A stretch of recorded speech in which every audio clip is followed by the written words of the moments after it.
আল্লাহু ইয়া রাব্বি ইয়া আল্লাহ। মানুষ মনে করে শবে বারাত নামে যে রাতটি, আসলে শবে বারাত ফার্সি শব্দ দুটা, সব মানে রাত, বারাত মানে ভাগ্য, ভাগ্য রজনী। আরবি করলে এর তর্জমা হয় লাইলাতুল কদর। শবে বারাতকে আরবি বানালে আরবি শব্দ আসে লাইলাতুল কদরি, এটা কদরের রাত। ভাগ্য রজনী যদি হয়ে থাকে তাহলে এটা কদরের রাত হবে। ভুল ক্রমে আমরা এটাকে মধ্য শাবানে নিয়ে এসেছি, এটা একটা জাতীয় ভুল। মধ্য শাবান রজনীতে আমরা মনে করি সারা রাত জাগলে ইবাদত করলে আমরা ক্ষমা পেয়ে যাব, গোসল করলে মাপ পেয়ে যাব, পানির বিন্দু বিন্দু সওয়াব নিয়ে আসবে।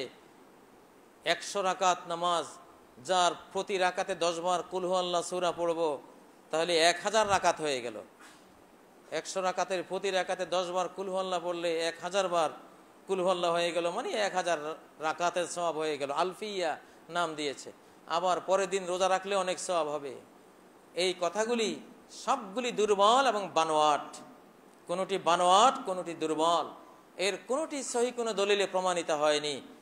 শবে বারাত নামের এই রাতে, মধ্য শাবান রজনীতে কোনো নামাজ, বিশেষ কোনো সালাত নেই। এই রাত্রে বিশেষ কোনো জাগৃতি নেই। এই রাতে কোনো গোসল করার রেওয়াজ নেই। এই রাতে কোনো হালুয়া রুটি খাওয়ার, এই রাতে কোনো কিছু করার, মসজিদে জড়ো হওয়ার, ইমাম সাহেবের বক্তৃতা করার, এখানে জামাতবদ্ধভাবে সালাত পড়ার, সারা রাত জাগ্রত হওয়ার কোনো সহি দলিল নেই। এই সবই হলো অপ্রমাণিত জিনিস। ডকুমেন্টস নেই, SCS রেকর্ড নাই, RS রেকর্ড নাই, এর পাট্টা নাই, এর পর্চা নাই, খাজনা রসিদ নাই, এর খতিয়ান নাই, ডাড্ডাও নাই, কিছুই নেই। যেটা আছে সেটা কি? এই রাতটি হলো আল্লাহ তাআলা কিছু মানুষকে ক্ষমা করবেন, বরং অসংখ্য মানুষকে ক্ষমা করবেন। ক্ষমার জন্য এই মাসটি রাখা হয়েছে, রাত্রি জাগরণের জন্য রাখা হয়নি। ঘুমিয়ে থাকো, তুমি ক্ষমা পেয়ে যাবা। হ্যাঁ, যদি প্রত্যেক রাত তাহাজ্জুদ পড়ার অভ্যাস থাকে, এই রাতেও পড়বা। আগের রাত তুমি সারা বছরেই পড়ো, এই রাতে পড়ো, কিন্তু সারা বছর পড়লে না, শুধু এই রাতে পড়লে এর পারমিশন নেই, অনুমতি নেই। এটা বেদাত, এটা কুসংস্কার, সুন্নাহর খেলাফ। যে হাদিসগুলি এই সংক্রান্ত বর্ণনা করা হয় সবগুলি দুর্বল এবং কিছু আছে বানোয়াট। প্রমাণিত হয়নি যে নবীজি এগুলি করেছেন বা বলেছেন, প্রমাণিতই হয়নি। যেটা প্রমাণিত হয় না ওটার উপর আমল করা যায় না। এই জন্য কেউ যদি 29শে শাবানের পরে আকাশ মেঘাচ্ছন্ন দেখে সন্দেহ করে যে 29শে শাবান চলে গেছে, আজকে রমজানের 1 তারিখে হতে পারে, 30শে শাবানে হতে পারে, কিন্তু আকাশ তো মেঘাচ্ছন্ন, আমি কি করব? আজকে রমজান হতেও পারে। সে যদি এই সন্দেহের উপর রোজাটা রাখলো, পরে দেখা গেল হ্যাঁ আজকে রমজানই ছিল, 29শে শাবানের পরে আকাশ মেঘাচ্ছন্ন থাকার কারণে সন্দেহ করে সে রোজা রাখলো, নিশ্চিত জ্ঞানের উপর ভিত্তি করে রাখলো না, নিশ্চিত জানলো না যে আজকে রমজান শুরু হলো কিনা, পরে জানলো যে হ্যাঁ রমজান শুরু হয়েছিল, তবুও তার এই রোজাটা হয়নি, সে গুনাহগার হয়েছে। ইসলামে সন্দেহের উপরে ভিত্তি করে কোনো আমল অ্যাকসেপ্ট নয়, এলাও হয় না, কবুল হয় না। এই দিনের হুকুম হলো অতি অবশ্যই আজকে তুমি রোজা রাখতে পারবে না, সন্দেহের উপর কোনো আমল চলে না। এই জন্য মান সামাল ইয়াউমাল্লাযী ইউশাক্কু ফি ফাকাদ আসা আবুল কাসিম সাল্লাল্লাহু আলাইহি সাল্লাম। যেই দিন রমজানের হয়েছে কিনা, হতেও পারে নাও হতে পারে, এমন দুটানায় রয়েছে, ওই দিনে যে রোজা রাখবে সে মুহাম্মদ সাল্লাল্লাহু আলাইহি সাল্লামের বিরোধিতা করলো, তার সাথে সে অবাধ্যতা করলো, নবীর অবাধ্য হয়ে গেল সে। নাউযুবিল্লাহি মিন যালিক। তাহলে শবে বারাত সম্পর্কে এই রাত্রি জাগরণ, পরের দিনের রোজা, গোসল করা, হালুয়া রুটি খাওয়া, মসজিদে জড়ো হওয়া, আলফিয়া পড়া ইত্যাদি ইত্যাদি পড়ার সম্বন্ধে যতগুলি রওয়ায়াত সব সন্দেহজনক, একটাও প্রমাণিত হয়নি। এর উপরে ভিত্তি করে যদি কেউ কোনো কাজ করে সে বেদাত করবে, সে গুনাহগার হবে, সে ইসলামের মূল থিমের সাথে বিরোধিতা করলো, যে ইসলাম হলো ইয়াকিনের ধর্ম, নিশ্চিত জ্ঞানের ধর্ম। নিশ্চিত জ্ঞান ছাড়া কোনো আমল করা ইসলামে অবৈধ। ইসলাম এটা বেদাত, এটা গুনার কাজ, সওয়াবের কাজ নয়। শবে বরাতে যিনি হালুয়া রুটি খেলেন, সারা রাত জাগলেন, পরের দিনে রোজা রাখলেন, সারা রাত অনেক জিকির আজকার করলেন, অনেক তিলাওয়াত করলেন, কান্নাকাটি করলেন, ইমাম সাহেব অনেক ওয়াজ করলো, বক্তৃতা দিল, সারা মসজিদ জমজমাট, এরা কেউই ক্ষমা পেল না, এরা একজনেও ক্ষমা পাবে না। ক্ষমা পাবে কে? বরাতের রাতে যতই কাঁদেন, যতই নামাজ পড়েন, যতই হালুয়া রুটি খান, যতই গোসল করেন, কিচ্ছু কাজ হবে না শিরিক থাকলে। আর শিরিক না থাকলে ঘুমিয়ে থাকুন, ক্ষমা পেয়ে যাবেন। আল্লাহু আকবার। এটা তাওহীদবাদীর পুরস্কার। এই রাত জাগ্রত থাকার জন্য নয়, শিরিক মুক্ত হওয়ার জন্য। মুসাহেন, মানুষকে ঘৃণা করছেন, নিজে অনেক বড় লোক, গাড়ি বাড়ি আছে, মানুষকে চোখের সামনে দেখেনই না, মানুষ তার সামনে বড় মানুষও পিঁপড়ের মতো ছোট মনে হয়, এত তুচ্ছ তাচ্ছিল্য করে।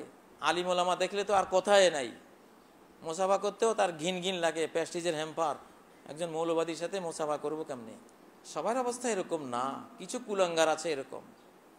আলিম ওলামা দেখলে খারাপ লাগে, কোনো মাপ নাই। আলিম ওলামারা এই ড্রেস, এই লেবাস, এই জ্ঞান তারা বানায়নি, এগুলি আল্লাহর দেওয়া, আল্লাহ রাসূলের দেওয়া, এরা বানায়নি, ওনারা দিয়েছে। ঘৃণা করা যাবে না, একজন ফকিরকে ঘৃণা করা যাবে না, একজন তার নিঃস্ব নাই, টাকা নাই, এই জন্য তার দাম নাই, না। মানুষকে যে ঘৃণা করে না বরাতের রাতে, তার মাপ নাই, মধ্য সামান রজনীতে তার মাপ নাই। যে মানুষকে ঘৃণা করবে সে ক্ষমা পাবে না, যে সুন্নতকে ঘৃণা করবে সেও ক্ষমা পাবে না। দাঁড়িয়ে রাখতে খুব কষ্ট লাগে, সারা রাত জাগলাম, মনে করলাম মাপ পেয়ে গেছি, না, তুমি তো আল্লাহ নবীর দাঁড়িকে পছন্দ করো নাই। কত মহিলা আছে সবে বরাতে সারা রাত জাগবে, কোনো লাভ হবে না। এক তো বেদাত করলো সারা রাত জেগে, দ্বিতীয়ত এই মেয়ের কাছে যখন দাঁড়িয়েওয়ালা কোনো পুরুষ বিয়ের প্রস্তাব দেয়, হোক না সে আর্কিটেক্ট, ডক্টর, প্রফেসর, অনেক বড় অমায়িক, ধার্মিক, নীতিবান, চরিত্রবান ছেলে, কিন্তু আমি ডিসলাইক করি, পছন্দ করি না, কেন? দাঁড়িয়ে আছে। জীবন থাকতে দাঁড়িয়েওয়ালার কাছে আমি যাব না। এত বড় ঘৃণা নবী সুন্নতকে করলাম, আবার মাপের আশা। মরার পরে দেখবা যে সব শেষ, সব ডিলেট হয়ে গেছে, নামাজ, রোজা, হজ, জাকাত, এক দাঁড়ির সাথে দুশ্মনী করে সব ডিলেট হয়ে গেছে সব।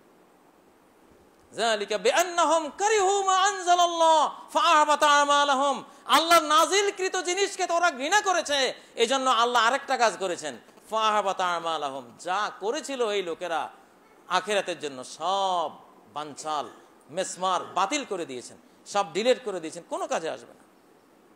ইসলামের কোনো জিনিসকে ঘৃণা করা যাবে না। তাহলে বরাতের রাতে সারা রাত, এই রাতের জন্য জাগ্রত থাকা সুন্নত নয়, পরের দিন রোজা রাখা সুন্নত নয়, গোসল করা সুন্নত নয়, হালুয়া রুটি খাওয়া সুন্নত নয়। এটা জেনেও যে করবে সে বিদআত করবে, গুনার কাজ করবে, এবং সুন্নতের সাথে দুশ্মনির কারণে সে ক্ষমার অযোগ্য হবে। এই জন্য বরং এই রাত্রে কিছু না করা, আগে অভ্যাস না থাকলে এই রাত্রে আমি কিছু করব না, এশা পড়ার অভ্যাস ছিল এশা পড়বো, ভিতির পড়ার অভ্যাস ছিল ভিতির পড়বো, হয়তো এশার পরে কিছু তেলাওয়াতের অভ্যাস যদি থাকে করব, তারপরে ঘুমাবার অভ্যাস ছিল ঘুমিয়ে পড়বো, যদি রাতে তাহাজ্জুদের অভ্যাস থেকে থাকে অতীতে তাহলে তাহাজ্জুদ পড়বো। এই রাতের জন্য কিছু করব না, কারণ এগুলি প্রমাণিত নয়। আর অপ্রমাণিত কোনো জিনিস কোনো মুসলিম করবে না, করলে গুনাহগার হবে। সে শিরিক না করলে, মানুষকে ঘৃণা না করলে আল্লাহ তাআলা ঘুমন্ত অবস্থায় তাকে ক্ষমা করে দিবেন।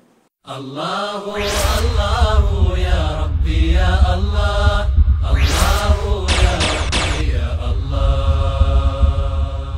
লা